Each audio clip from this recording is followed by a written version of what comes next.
नमस्कार दोस्तों, ocean network में आपका स्वागत। अब देखिए राजनीति कैसे करवट बदलती है। 2019 में चंद्रबाबू नायडू लोकसभा चुनाव से कुछ समय पहले स्पेशल स्टेटस का दर्जा मांग रहे थे, एक स्पेशल स्टेटस मांग रहे थे आंध्र प्रदेश के लिए। उस समय वो मुख्यमंत्री थे। नरेंद्र मोदी इसके लिए तैयार नहीं थे। कुछ और भी मुद्दे रहे होंगे और उन्होंने मोदी का हाथ झटक दिया और वो चले गए। उसके बाद देखने को मिला कि हर 10वें दिन, हर 12वें दिन दिल्ली आते थे। अलग-अलग कलर की शॉल वगैरह जो है, कभी राहुल गांधी को और कभी सोनिया गांधी को पहनाते हुए फोटो और वीडियो बनवाते थे। लेकिन 2019 में क्या हुआ? लोकसभा में भी साफ हो गए और मुख्यमंत्री पद भी नहीं रहा। नेपथ्य में चले गए, यहाँ तक हालत हो गई कि मीडिया ने उनको पूछना बंद कर दिया। स्क्रीन से गायब हो गए थे टेलीविजन चैनलों की, क्योंकि जगन मोहन रेड्डी जो है ह्यूज मेजोरिटी लेकर के सत्ता में आए। 2/3 बहुमत से भी अधिक उनका आया था और इसी तरीके से लोकसभा में भी उन्हीं की पार्टी ने झंडे गाड़े और चंद्रबाबू नायडू नेपथ्य में चले गए।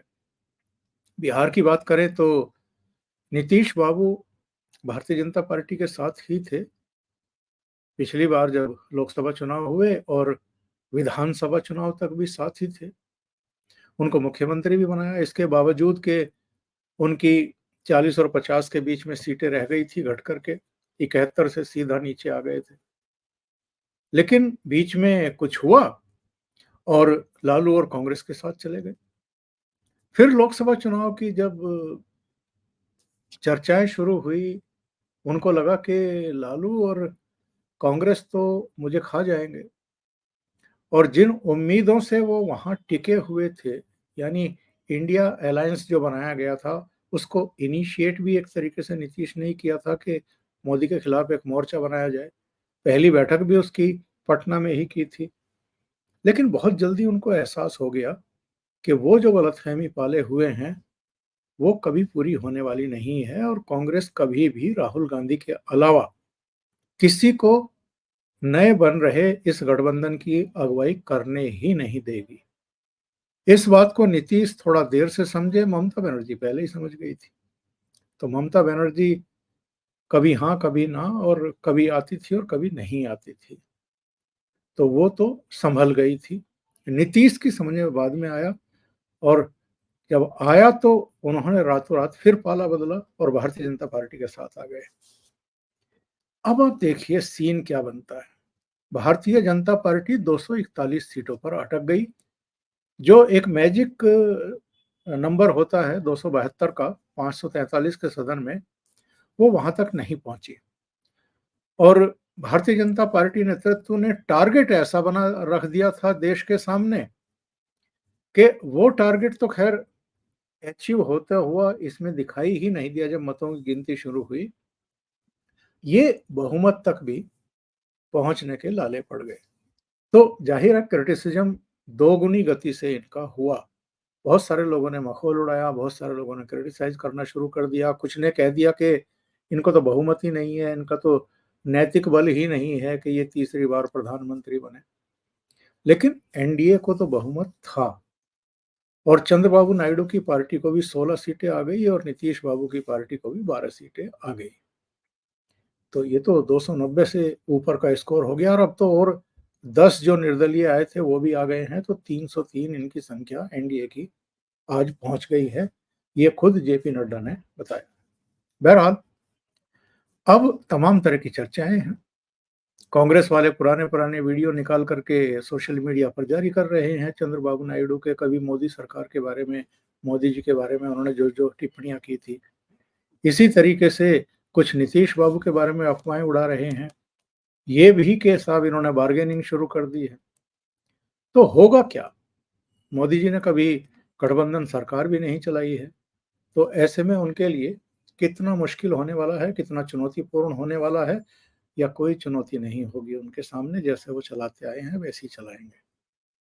मेरे साथ पटना से अभिषेक तिवारी जी जुड़ रहे हैं, जोड़ कर के इस चर्चा को आगे बढ़ाते हैं। अभिषेक जी, बहुत स्वागत है आपका। नमस्कार। नमस्कार, ओशियन नेटवर्क के सभी दर्शकों को प्रणाम। नमस्कार, जय Shri Ram.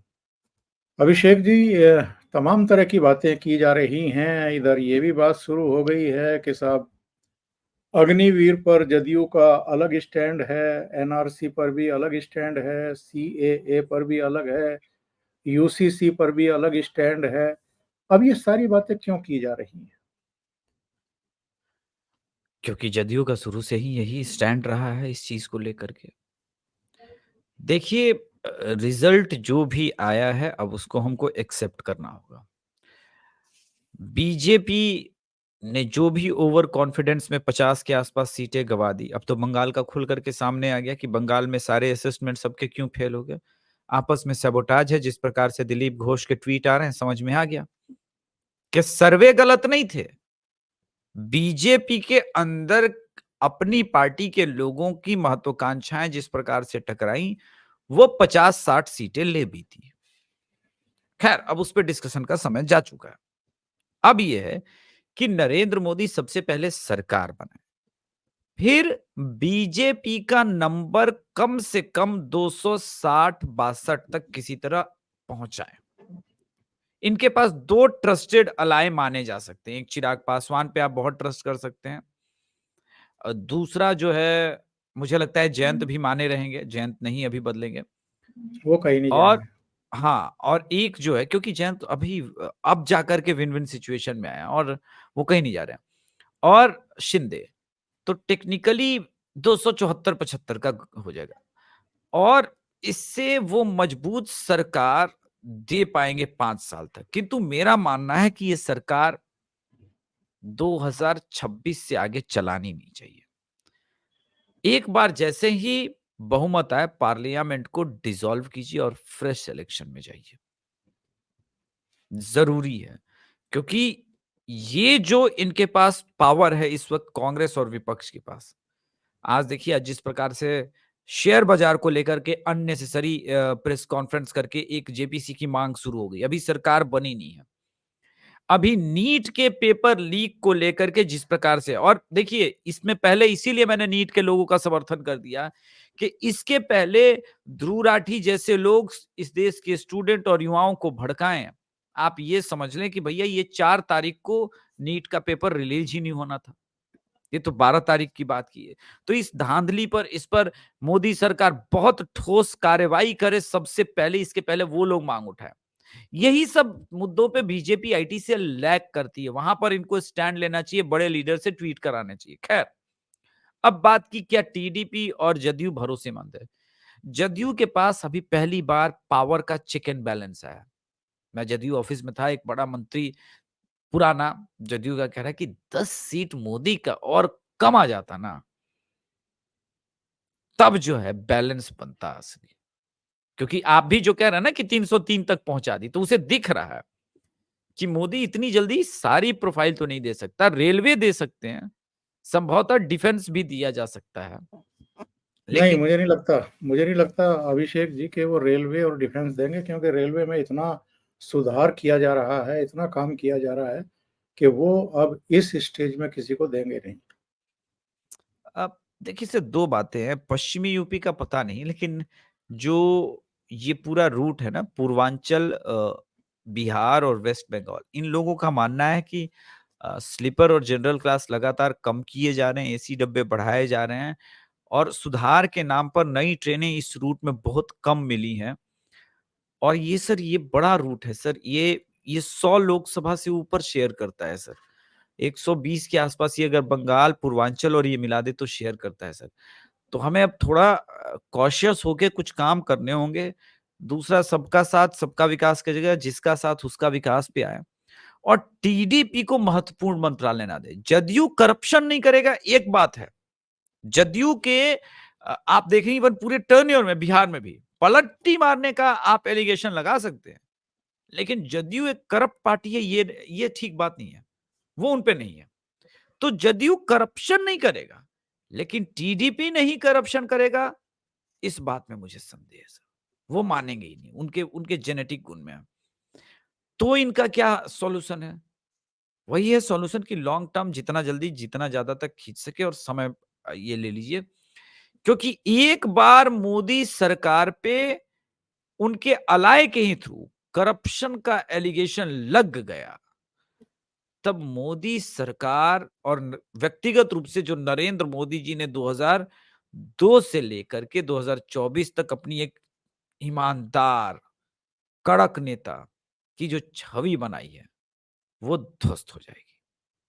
Congress IT cell BJP IT cell से इस वक्त बहुत स्ट्रांग है। वो हम देख चुके हैं कि किस प्रकार से प्रेज हो रहा है फेक न्यूज गृह मंत्री के संदर्भ में आरक्षण पर फैलाने के लिए, और वो लोग मान के चल रहे हैं कि इसी के वजह से बीजेपी की 40 सीटें कम करा दी हमने। तो पहली बात तो ये कि उन पे कार्रवाई सुनिश्चित किया जाए जिन्होंने फेक न्यूज फैलाए थे।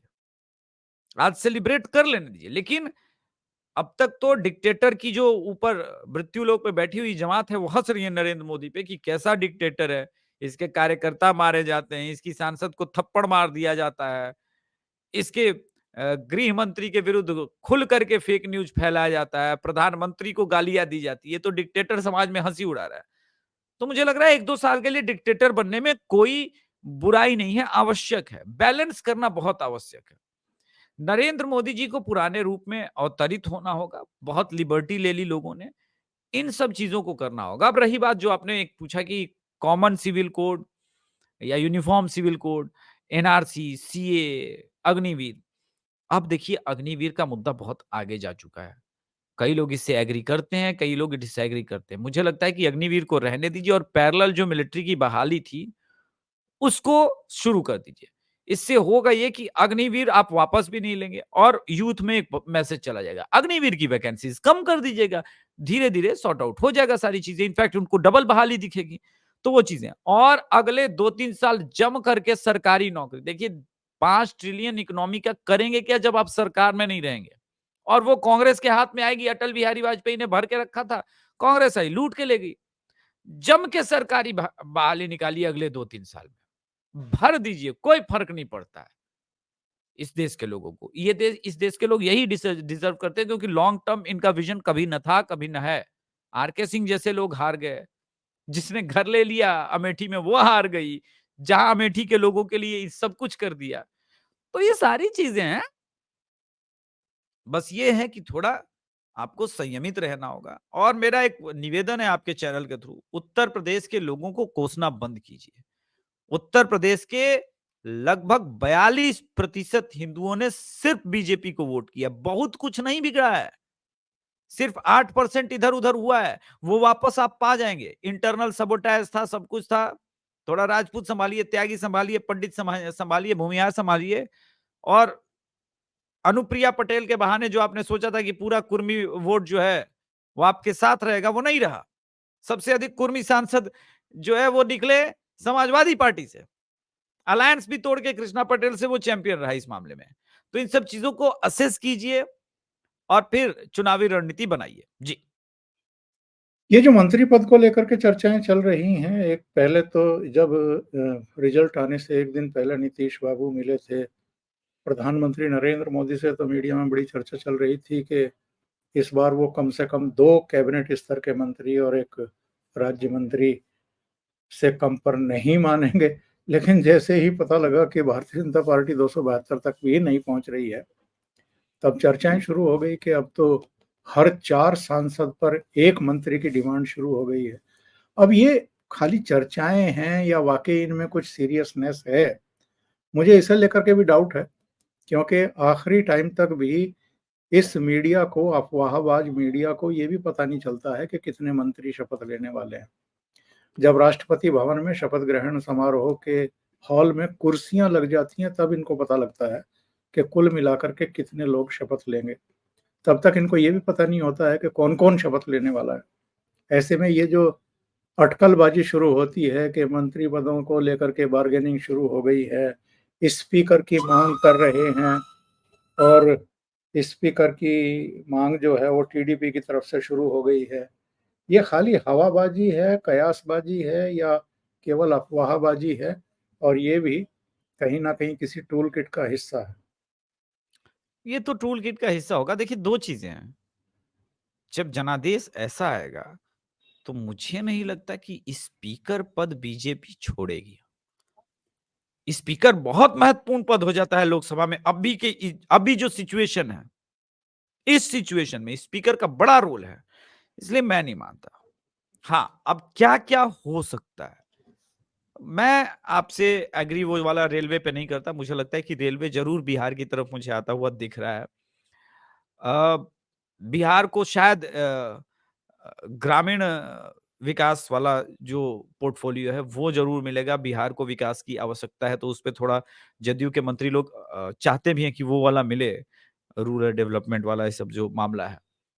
और मेन टीडीपी और जेडीयू को आवश्यकता है स्पेशल पैकेज की।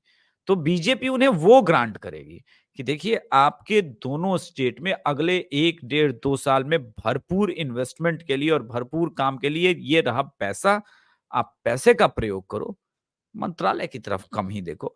और रही बात मीडिया की, तो मीडिया को तो अंतिम दिन तक ये पता नहीं होता कि राष्ट्रपति कौन बन रहा है, फिर ये मंत्रालय कहाँ से पता लगा लेंगे। इस पर कोई चर्चा करना बेकार है क्योंकि न तो कि आपके सूत्र, ना मेरे सूत्र, ना दुनिया में किसी के सूत्र काम करेंगे। वो मोदी जी ही जानते हैं। अब भरोसा ये है कि अ, आगे की कहानी ये लोग आपस में मिलके ठीक करें। 5 साल तो मैं इस सरकार को मैं नहीं मानता कि स्वयं शायद जिस तरह के मोदी जी का एटीट्यूड है, वो चलाएँगे। 26 में ही परिसीमन है, उससे पहले कुछ बड़ा बदलाव देखने को मिल सकता है। जी।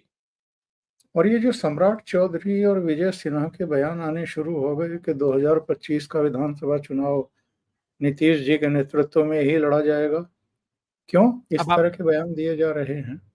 अब आपके पास ऑप्शन भी क्या है? नीतीश जी के नेतृत्व को स्वीकारने के अलावे अब आपके पास ऑप्शन है क्या? तो स्वीकारना ही पड़ेगा। ये तो सबके लिए व्यवस्था है इस वक़्त। तो मुझे लगता है कि फिलहाल जितना लंबा देखिए इस वक़्त बीजेपी भी टाइम बाय कर रही है। जितना अधिक वो टाइम बाय कर सके, कि अंतिम-अंतिम समय तक अगर ये पलटने का जब लास्ट मोमेंट में सोचे बिहार असेंबली इलेक्शन के टाइम भी, तो राजद भी इनको सब्सक्राइब ना करे। क्यों? क्योंकि राजद पहली बार अब विक्ट्री सेंस करने लगी है इस चुनाव के बाद कि वो बगैर नीतीश कुमार और इसके। क्योंकि ये मोदी का चुनाव था। मोदी लहर था बिहार में। उसके बाद भी हर जगह वोट कम हुए हैं, ये कम हुआ है। वो भी असेस कर रही है, उनकी आईटी सेल भी असेस कर रही है कि अब हमें आवश्यकता नहीं है नीतीश को सीएम बनाने की। अब देखना है कि अंतिम मोमेंट में क्या होता है। मुझे लगता है कि एक बेस्ट पॉलिसी होगा आप बगैर जब आप अच्छा खासा बहुमत हो जाए, तो आप ट्राई कीजिए अंतिम समय में जाके थ्री कॉर्नर फाइट का। बिहार में जैसे ही थ्री कॉर्नर फाइट होगा, वहां पर एलजेपी, बीजेपी और प्लस उपेंद्र कुशवाहा को जरूर रख लीजिएगा और साथ में मुकेश सहनी को। आप बहुत अच्छे समीकरण में बनेंगे। जी। लालू कह रहे थे कि 4 जून को मोदी जी जा रहे हैं। हम्म। लालू जी को केवल 3 सीटें मिली बिहार में। ये वहाँ तक भी नहीं पहुँच पाए जहाँ ये 4 तक हुआ करते थे। इसका मतलब क्या निकाला जाए? इसका मतलब यह है कि लालू यादव बहुत जल्दी जेल जा रहे हैं। मोदी जी जाए ना जाए, क्योंकि इस बार अगर नरेंद्र मोदी ने अपना वो रूप नहीं दिखाया, तो उनका वोटर बहुत मायूस है, इस वक्त टूटा हुआ है और टूट जाएगा, बिखर जाएगा। बीजेपी में कुछ स्ट्रक्चरल परिवर्तन की सख्त आवश्यकता है, चाहे वो जेपी नड्डा के रूप में हो या अध्यक्ष के रूप में। मैं तो हमेशा शिवराज सिंह चौहान जी पर पिछले 6-8 महीने से आपके ही शो पर हम लोगों ने डिस्कस किया था जब वो मध्य प्रदेश के सीएम ना रहे थे। तो मैंने कहा था कि उनको ये दायित्व मिलना चाहिए क्योंकि वो संगठन को बहुत अच्छे से समझते हैं, वो आरएसएस को बहुत अच्छे से समझते हैं।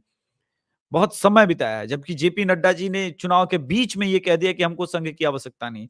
आई डोंट नो कि एक बीजेपी का प्रेसिडेंट, अध्यक्ष ये बात कैसे कह सकता है कि उनको संघ की आवश्यकता नहीं। और लेफ्ट को, इनको जो सबसे बड़ा कीड़ा है ना, जो ये लेफ्टिस्टों को इंटरव्यू देते हैं और लेफ्टिस्ट चाहते हैं 1 घंटे में कम से कम वो 10-20 सेकंड का वो क्लिप निकालें जिससे लेफ्ट का मंसूबा पूरा हो जाए, जो उनका काम पूरा हो जाए और फेक न्यूज़ फैलाने में आसानी हो जाए। तो इन सब चीज़ों से बचना होगा और अब कम से कम उस भ्रम से बाहर निकलना होगा कि इनकी वजह से हम सत्ता में वापस आ रहे हैं। आप सत्ता में अपने काम की वजह से और अभूतपूर्व समर्थन की वजह से, मुझे नहीं लगता कि जितना अनकंडीशनल प्यार, सपोर्ट नरेंद्र मोदी जी को हिंदुओं ने इस देश में दिया है, किसी नेता को दिया है। वो इस बात पर विश्वास अगर रखेंगे, तो ज़्यादा अच्छा होगा उनके लिए और भाजपा के लिए कि उनके साथ अभी भी हिंदू खड़ा है।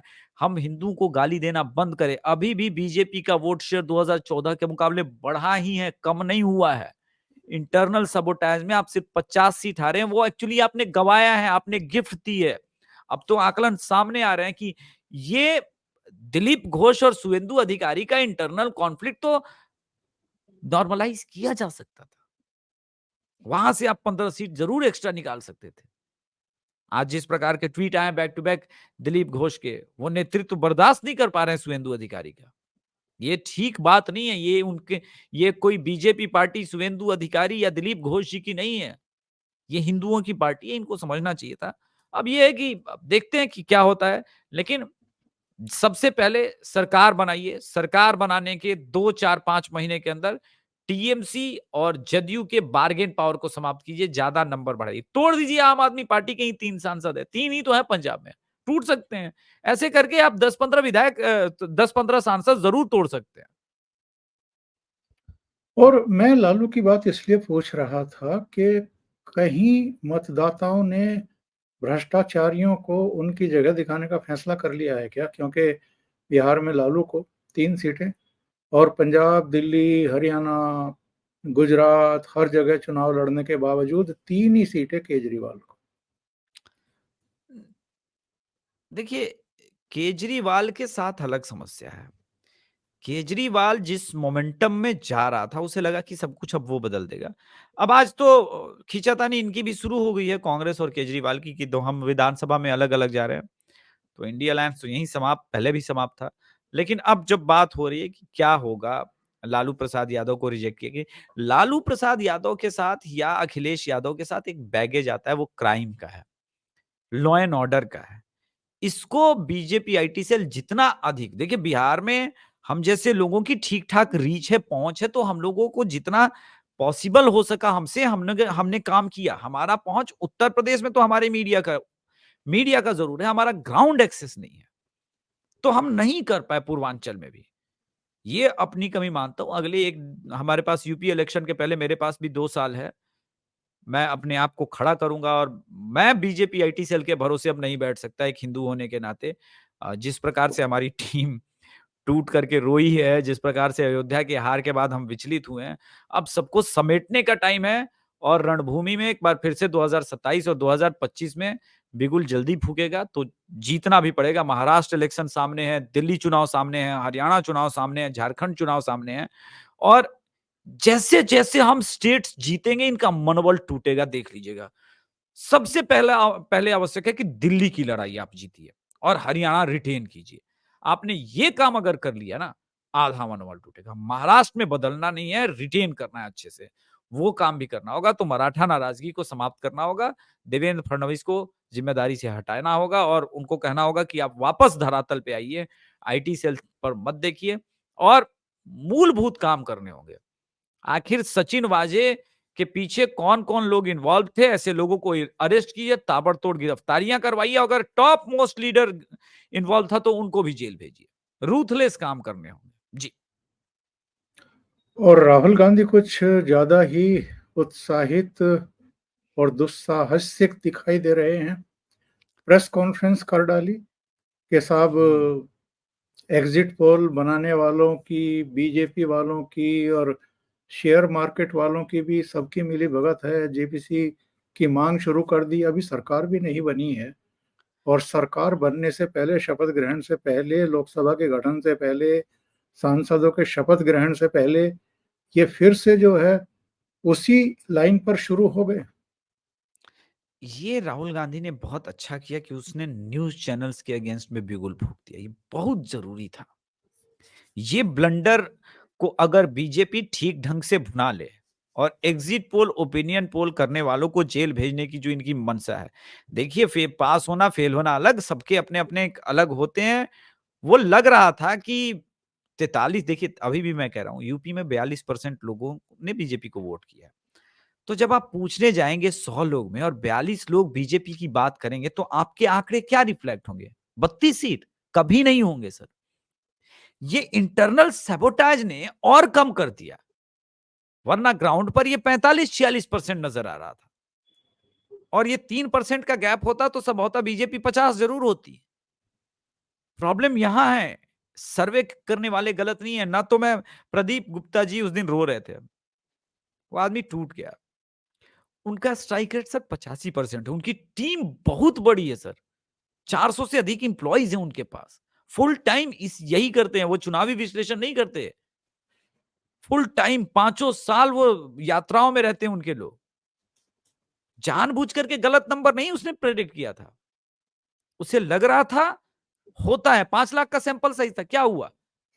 मेरा 1 लाख का था।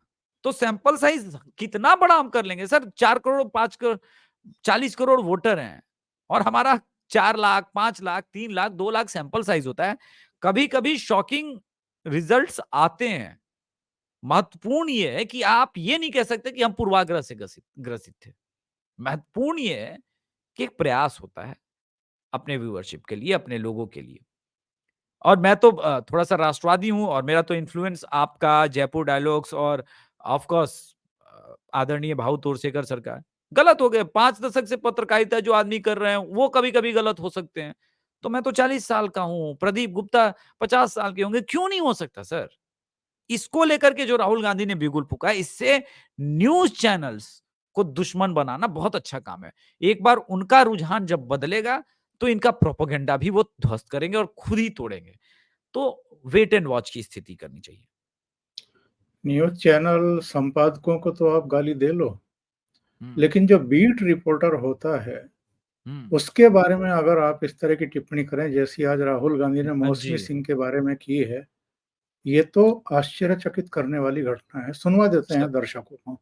जी, शर्मनाक है वो बयान तो।